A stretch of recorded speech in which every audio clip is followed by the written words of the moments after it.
so far I'm spoiled for choice as far as what's the most interesting because I think they're all fascinating.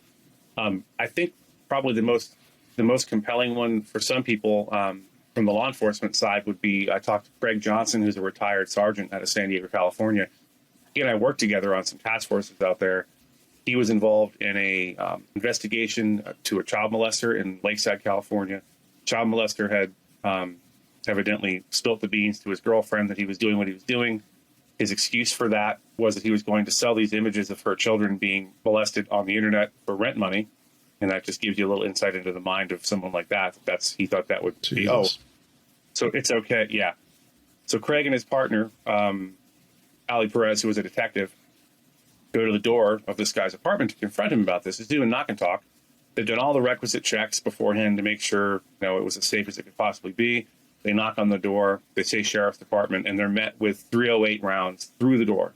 The detective took 2 rounds, was bleeding pretty badly. My buddy Craig, who was a sergeant on the scene, took a round of 308 through the door frame. It entered his vest on the left side, exited the right side, and unfortunately, and I won't say too much more about it because you want you to watch the show or listen to the show, obviously, but he went to call for help and say, deputy down, shots fired. And what he didn't know at the time was the lapel mic up on his lapel or in front of him, the little cord that attaches to his radio had been severed by that round. And so he was calling out for help to absolutely no one. No one could hear him. And they ended up on that balcony. It was a second floor balcony for an extended period of time, having a shootout with this guy they couldn't even see. And I think the aftermath of that one is it's harrowing, but it's very compelling to listen to.